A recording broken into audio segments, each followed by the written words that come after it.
Hola, es un gusto volver a saludarlos. El día de hoy vamos a hablar sobre un punto muy importante de cómo garantizar la inocuidad de los alimentos. Durante todo este tema de pandemia vemos que existe una oferta muy grande de alimentos, los deliveries han aumentado muchísimo y definitivamente porque consideramos que es la forma más segura, también salvaguardando nuestra salud, de poder pedir productos que lleguen a casa con los protocolos que ya tienen que estar implementados a estas alturas y cómo ahora tenemos que tener los cuidados dentro de la casa para evitar que los alimentos se conviertan en un foco de infección o de transmisión de algún tipo de enfermedad como una ETA. Sí quiero dejar algo bien claro, porque todavía existe el temor y es súper válido por estos tiempos. El COVID no es una ETA, es decir, el COVID no se transmite a través de los alimentos, pero sí puede ser que alguien que esté infectado y que peor aún sea sintomático haya tocado alguna superficie y esta superficie la volvemos a tocar nosotros y de esta forma sí puede llegar un contagio si es que no se tienen los protocolos de higiene adecuados. La charla que vamos a ver hoy tiene esos tips que debemos tener cuidado y que no son solamente por COVID, los tenemos que tener siempre. Y vamos a tocar un poquito sobre las famosas 5 claves de inocuidad de la Organización Mundial de la Salud que están hace muchos años y que creo que faltan un tema de difusión adecuada. Que ojalá cada empresa, cada restaurante, cada sitio donde se expendan alimentos tengan bien claras estas 5 claves. Entonces vamos a hablar un poquito sobre higiene, vamos a hablar un poquito sobre desinfección e ir desglosando cada una de estas 5 claves que son de una manera muy didáctica y muy fácil que las podemos implementar muy rápidamente en nuestros hogares, en nuestros centros de trabajo, pero que deben ser el día a día, deben ser el decálogo de nuestra vida, no por COVID, sino siempre. Y de esta forma garantizamos nuestra salud. Vamos a hablar sobre cómo garantizar la inocuidad de los alimentos y para esto es necesario tener clarísimo cómo es el sistema preventivo de inocuidad alimentaria. Y el sistema preventivo de inocuidad alimentaria tiene varios eslabones. Cuando a nosotros nos dicen tienen que tener implementado el sistema HACCP, y ya lo hemos hablado en anteriores oportunidades, el HACCP en el Perú es obligatorio por norma. Toda empresa, sea grande, mediana o pequeña, que procesa alimentos, tiene que tener implementado el sistema HACCP. Y el sistema HACCP, el corazón del sistema HACCP es el análisis de peligro. Pero este análisis de peligro se desdobla en fases, en etapas. El análisis de peligros es un barrido de todos los posibles peligros que se puedan presentar, tanto en el alimento como en el proceso. Y por eso es importante hacer un adecuado seguimiento. ¿Qué es lo importante tener analizado? Muchas empresas siempre, yo tengo controlado por medidas preventivas, yo pido certificados a cada lote, hacemos análisis, tenemos un cumplimiento adecuado de buenas prácticas y de programa de higiene y saneamiento. Perfecto, esas son sus medidas preventivas, pero el peligro no deja de estar presente. Lo que vamos a minorar es el riesgo. O sea, siempre tenemos que tener en cuenta dos factores importantes. Peligro es el agente físico, químico o biológico cuya presencia en el alimento va a causar un daño. Y el riesgo es la probabilidad, no existe riesgo cero. Lo que hacemos al implementar estas medidas preventivas es aminorar ese riesgo, ¿verdad? Para que sea un riesgo bajo, un riesgo sumamente controlado y no se convierta en un tema de inocuidad. Volviendo a lo dicho, tenemos entonces que dentro de este análisis de peligros, como ustedes lo ven en la charla, tenemos control de proceso. Tenemos que tener bien esquematizado cómo son nuestros procesos, nuestras etapas, cuáles de estas etapas se consideran puntos críticos de control, porque en esa etapa, esa fase es fundamental para garantizar la inocuidad de los alimentos y forma parte del proceso. El tema de control de alergenos. Tenemos que tener claro que el alergeno es algo que tenemos que tener, valga la redundancia, bien identificado, controlado en la empresa, en los lugares de almacenamiento, porque es una información que se tiene que brindar al consumidor en la parte final a través del etiquetado.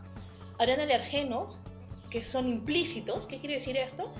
Que forman parte de la formulación y por lo tanto es una obligatoriedad del fabricante identificar unas etiquetas.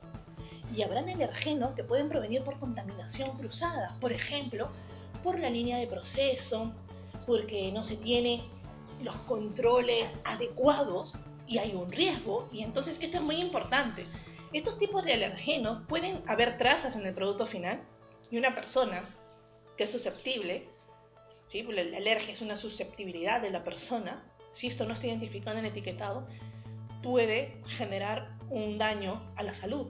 Por lo tanto, es importante que el control de alergenos, las empresas trabajan con ingredientes que son alergenos y hay productos que no lo son, es decir, hay productos que dentro de su formulación no lo contienen, pero se elaboran en la misma línea, tiene que tener todos los procedimientos de limpieza, de desinfección, de monitoreo a fin de evitar que existan trazas o en tal caso anunciarlos en el etiquetado. Por eso es que siempre vemos en las etiquetas, contiene porque es implícito o puede contener porque hay un riesgo de que aparezcan estas trazas, ¿correcto? Y esa es una obligatoriedad del fabricante. Forma parte también de todo este sistema preventivo de control de inocuidad de los alimentos. Luego tenemos, por supuesto, la cadena de suministro. La inocuidad de alimentos no se puede perder por los diferentes eslabones que pasan, ya sean de fabricación, ya sean de comercialización, de fraccionamiento, de venta al mayoreo, al menudeo. Independientemente de los diferentes tipos de la cadena, tiene que quedar claro que el alimento que llega al consumidor final debe garantizar esas condiciones para fin de evitar cualquier tipo de daño a la salud. Un plan de retiro del mercado, los famosos food recall, ¿sí? Y estos retiros tienen que ver con algo básico, trazabilidad o rastreabilidad, el seguimiento que se puede hacer desde los lotes de materias primas, empaques, manipuladores, todo lo que forma parte de la elaboración o fabricación de un alimento hasta que llega al consumidor. Y por eso es que cuando vemos organizaciones internacionales como el FDA, el SANCO, ¿sí? Unión Europea, etcétera, que hacen retiros de productos de mercado, son muy acuciosos en identificar el producto, al lote, a la fecha de vencimiento, porque eso tiene que permitir una identificación hacia el fabricante. Y algo no menor es las etapas de saneamiento, limpieza y desinfección. En todo este tiempo de pandemia son dos aspectos o dos conceptos que han estado muy de moda, porque hablamos de limpieza, hablamos de desinfección. Ayer escuchaba lamentablemente el tema del consumo del dióxido de cloro y desconocían organismos internacionales. No podemos desconocer la investigación, no podemos desconocer los temas científicos, porque esa es la base de una ciencia, ¿sí? Entonces, ¿qué significa investigación? Valga la redundancia, empezar a hacer protocolos, pasos, definiciones, conceptos y validarlos. Si esto no está validado, son pruebas. Y hacer pruebas con seres humanos directos es muy peligroso. Hablamos del dióxido de cloro para consumo y la Organización Mundial de la Salud ha sido muy clara en poder decir el dióxido de cloro es un desinfectante que se utiliza hace muchos años. No está todavía, probado para el consumo en humanos. Habría que tener eso claro. Y vemos que hay autoridades que se lo consumen y dicen que cura el cáncer, cura el COVID. Si curara el COVID, no tendrían que estar investigando sobre vacunas si hubiera sido toda esta salida mucho más rápido. Entonces hay que ser muy cautos en algunos temas de conceptos, pero el tema de saneamiento y qué funciones utilizar. Vemos a la gente que anda ahora todo el mundo con alcohol, pero el alcohol no reemplaza el lavado de manos, ¿sí? El alcohol es preventivo. No tengo cerca un lavabo de manos, bueno, preventivamente uso alcohol. ¿Qué alcohol? El medicinal no sirve para desinfectar. Si yo tengo el medicinal, porque lo compré y es el que tengo en la mano, tengo que hacer una dilución con agua destilada, ¿sí? Aproximadamente 270 mililitros por un litro de alcohol para bajarle el nivel a un grado de 70, 68, 70 grados. El nivel de desinfección del alcohol correcto va entre 60 y 70, siendo el ideal el de 70. Posterior a eso tiene un fin medicinal, no tiene un fin de desinfección. Entonces eso hay que tenerlo claro también. La lejía, ¿es buen desinfectante? Sí, pero la lejía, a la vez que es buen desinfectante, es muy ineficiente en presencia de materia orgánica. Esto quiere decir que tenemos primero que limpiar. Y por lo tanto estas etapas de saneamiento, limpieza más desinfección, es higiene, es saneamiento, esto tiene que quedar claro porque es una base fundamental de todo este sistema preventivo de inocuidad. Vemos en sus diapositivas y tenemos los tipos de suciedad. Una suciedad visible, ¿verdad? Terminamos de comer en casa, vemos migajitas de pan, migajitas de comida, vemos una superficie sucia, melosa, es visible.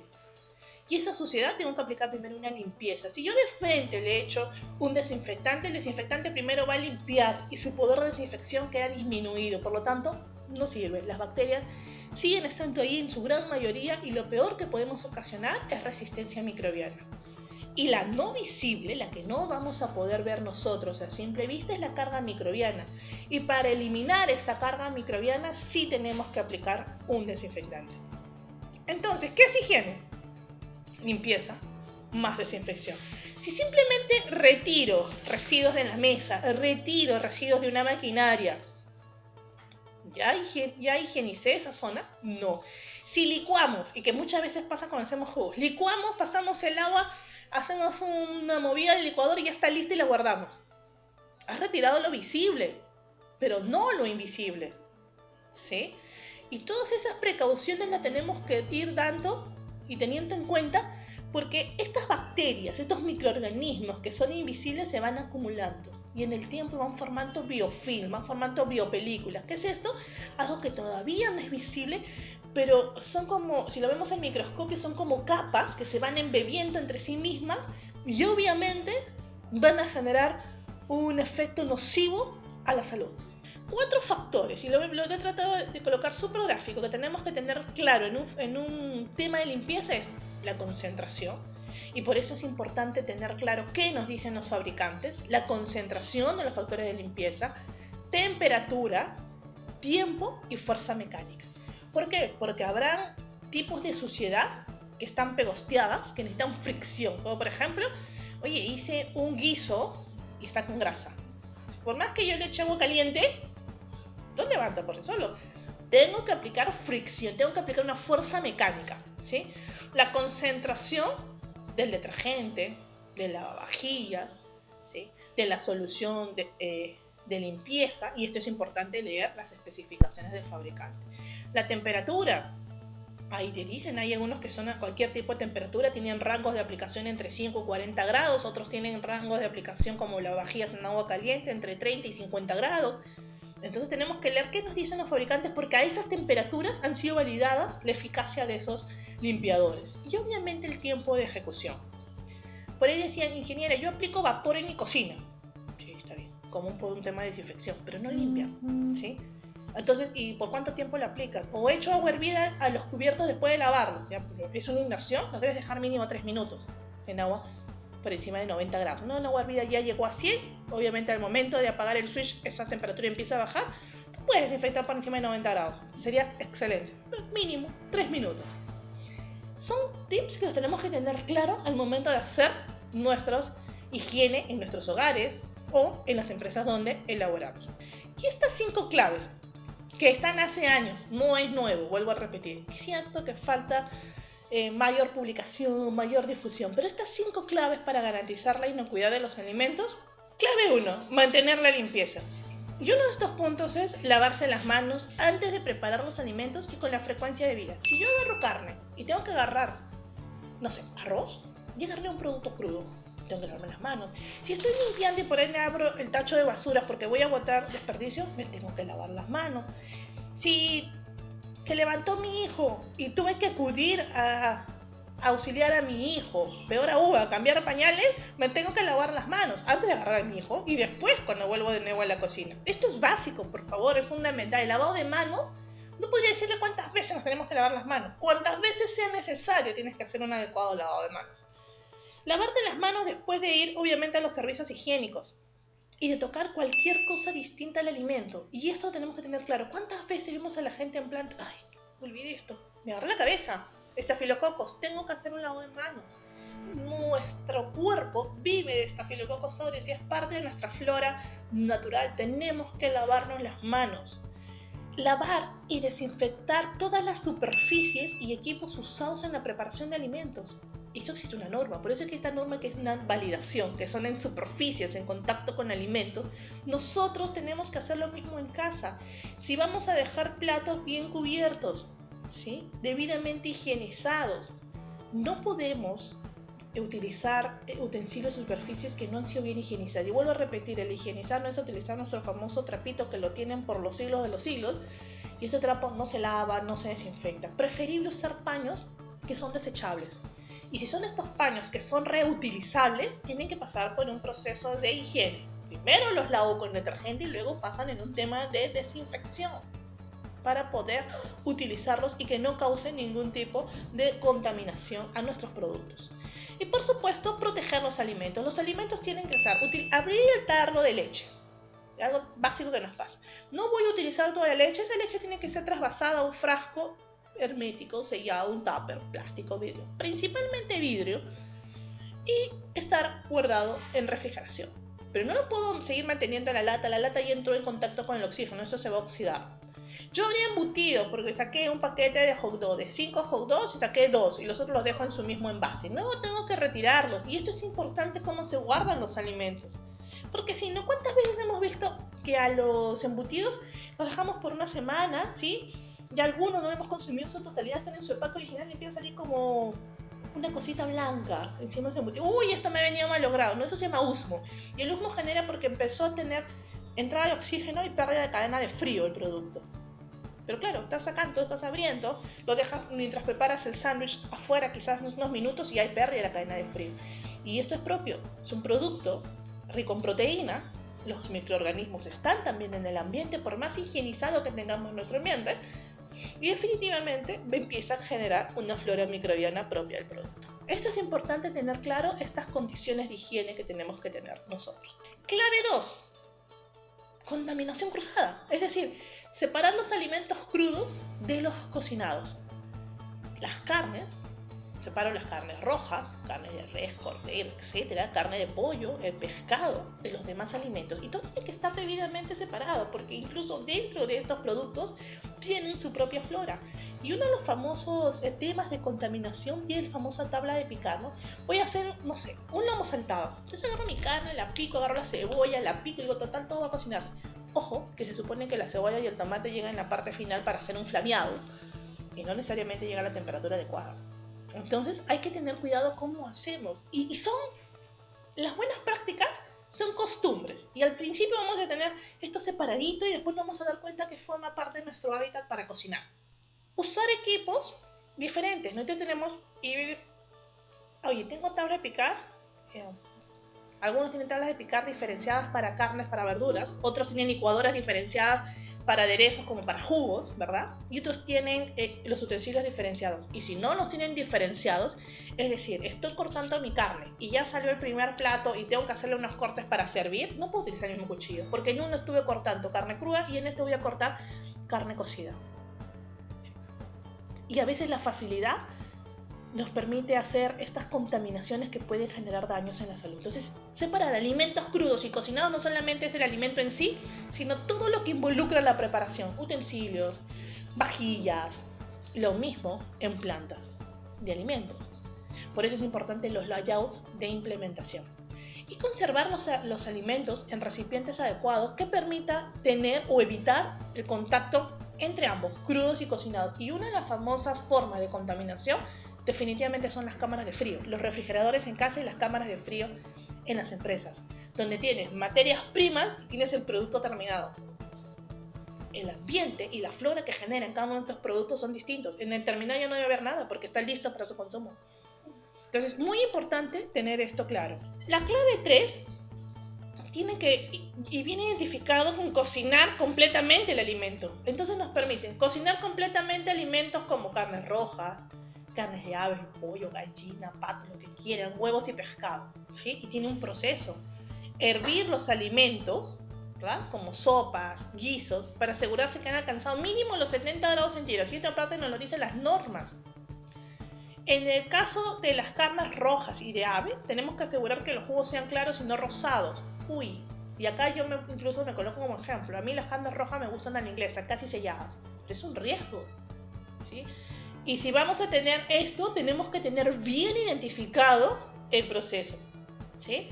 ¿Y qué significa el proceso? ¿De dónde compro los productos? Nuestro proveedor, que nos tiene que dar la confianza de que son productos de una adecuada naturaleza, de una adecuada forma de beneficio y que se tienen la confianza en el proveedor de estos productos. Si vamos a recalentar un alimento cocinado, este recalentamiento tiene que ser por encima de los 70 grados centígrados. ¿Sí? Y que nosotros en nuestro país acostumbramos a hacer el recalentado algunos para los desayunos o para el almuerzo al día siguiente. Acuérdense que el alimento ya cocinado tú no lo guardas caliente en el refrigerador, porque si no el alimento se deteriora, se malogra.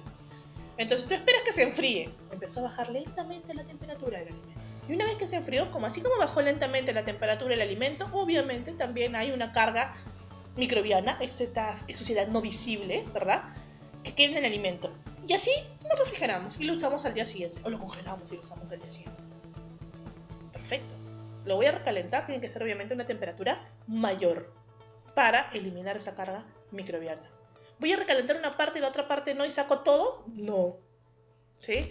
Muy importante eso. Por eso es que ahora los congelamientos, si yo voy a congelar carnes, voy a congelar alimentos, tienen que ser fraccionados de acuerdo a la porción de consumo. Si yo descongelo algo, tengo que usarlo todo, en su totalidad. No puedo descongelar y volver a congelar. No. Tener en cuenta el uso de tuppers o el uso de utensilios para el microondas. Y esto es muy importante porque no todos los utensilios pueden usar en el microondas. Las ondas que elimina el microondas con algunos tipos de envases no aptos generan obviamente desprendimientos en su composición que se convierten en tóxicos o dañinos para la salud. Clave 4. Mantener los alimentos a temperatura segura. Y acá al principio es bien clarito. Alimentos calientes, bien calientes. Alimentos fríos, bien fríos. Entonces, si nosotros vamos a tener un alimento caliente y lo dejo a temperatura ambiente para su consumo, no debe estar más de 2 horas. Y esto está en la norma. Si está por encima de las 2 horas, ya se considera un alimento de alto riesgo y tiene que ser eliminado. Se debe refrigerar los alimentos cocinados, ¿sí? Preferiblemente por debajo de 5 grados centígrados. Y esto es un adecuado proceso de refrigeración. Por eso digo, calientes, bien calientes, fríos, bien fríos. Y en el caso de tábolas, ¿sí? Que ahora, por ejemplo, los buffets están prohibidos, pero a veces lo tenemos que salir a un restaurante, en casa. Yo estoy manteniendo un alimento caliente, tiene que estar a más de 60 grados para poder servir. Alimento caliente, bien caliente. No se pueden guardar los alimentos durante mucho tiempo en el refrigerador. Ojo, el frío no elimina, el frío retarda el desarrollo de bacterias. La refrigeración menos que la congelación, pero retarda. No es que estoy eliminando por frío, lo único que elimina es calor. Entonces, si yo elaboré una causa rellena, la puedo tener 5 o 7 días, máximo 2 días, para evitar que ese consumo de esa causa me cause un daño. Y no podemos descongelar los alimentos a temperatura ambiente. Y esto es una práctica común. Me ha tocado conversar con muchas personas, ir a casas, todo, y veo que sacan el pollo y ya lo voy a cocinar mañana y lo dejan en el caño o lo dejan sobre un recipiente para que se vaya descongelando. La descongelación se tiene que hacer en refrigeración. Demora más, es correcto, pero eso es lo adecuado. Porque vas manteniendo el producto, va disminuyendo y obviamente van a haber microorganismos, ¿sí?, que van a empezar a ir aflorando. Y después este producto tiene que ser cocinado. Y la última clave, la clave 5, es usar aguas y materias primas seguras. Y para esto tenemos que tener claro de dónde proviene nuestra agua. Y nuestra realidad es que en nuestro país no todo el agua es potable, ni todos tenemos acceso al agua potable. Y entonces si no lo tenemos, tiene que ser debidamente tratada, ¿sí?, clorinada, estar midiendo. Ahora hay kits de cloro y de medición, que esto debiese ser distribuido gratuitamente, sobre todo aquellas zonas donde el agua es mantenida en tanques, en pozos, en cisternas, ¿sí? Y enseñar, es tan fácil poder clorinar el agua y que es una forma en colocar esta agua en consumo, apta para el consumo humano, ¿sí? Tenemos que usar agua tratada, segura, tratarla adecuadamente, seleccionar adecuadamente los alimentos, estos tienen que ser lavados con agua segura, ¿verdad? Y tenemos que empezar a tener claro que los alimentos vencidos, dicen, oye, pero esto ya se venció. Los alimentos vencidos no están legalmente aptos para su consumo. Por eso es que el fabricante coloca una fecha, porque hasta esa fecha fue validado sensorialmente, microbiológicamente, cómo se comporta este producto. El consumirlo pasado esa fecha es un riesgo del consumidor. Y tengamos en cuenta que las condiciones ya han sido bien validadas para garantizar su seguridad, su inocuidad durante esa fecha de consumo del producto. Entonces es importante tener una adecuada verificación de nuestras alacenas para evitar que nuestros alimentos se venzan. Con todas estas 5 claves que hemos repetido, debemos garantizar la inocuidad de nuestros productos. ¿Es un tema por COVID? No. Es un tema que quizás se ha venido acentuando más por el tema de la pandemia, pero es un tema que lo tenemos que tener implementado siempre. Y esto debe formar parte de nuestro decálogo de elaborar, fabricar o preparar productos alimenticios en cualquier eslabón de la cadena. Con estas 5 claves, que son sumamente sencillas, garantizamos que el producto siempre esté seguro para nuestro consumo. Espero que esta charla les haya sido de mucha utilidad, que es cómo podemos garantizar la inocuidad de nuestros productos alimenticios. Y es tan sencillo que es adecuados procesos de saneamiento, verificar todo nuestro entorno de preparación de los alimentos, y son los 3 pilares: la persona, nosotros, las instalaciones, ¿verdad?, y los procedimientos. Estos 3 son los ejes para poder garantizar que un alimento siempre sea seguro. Y en base a esos tres también están hechos nuestros procedimientos, nuestros instructivos, nuestros controles. Hablamos sobre las 5 claves, que no es un invento, están desde hace muchos años que lo tiene la Organización Mundial de la Salud, están en muchos papers. Los invito a que los podamos implementar en nuestra vida diaria. Obviamente en las empresas ya estos están inmersos en cada uno de los procedimientos que se elaboran, pero a través de estas 5 claves vamos a garantizar. Cuando hablamos de higiene, limpieza y desinfección, es básico. No puedo desinfectar algo que no está limpio y viceversa. Si yo solamente limpio y no desinfecto, está hecho el proceso a la mitad, lo cual no significa que sirva para evitar un tema de contaminación. Espero que la charla les haya sido de mucha utilidad. Es muy fácil poder aplicarlo. Ustedes la pueden replicar porque esa es la idea de este canal, que sirva en la baja, en la educación. Los invito a que se sigan suscribiendo al canal, a que le den like al video y que formen parte de todo este proceso de educación y capacitación en temas de inocuidad alimentaria.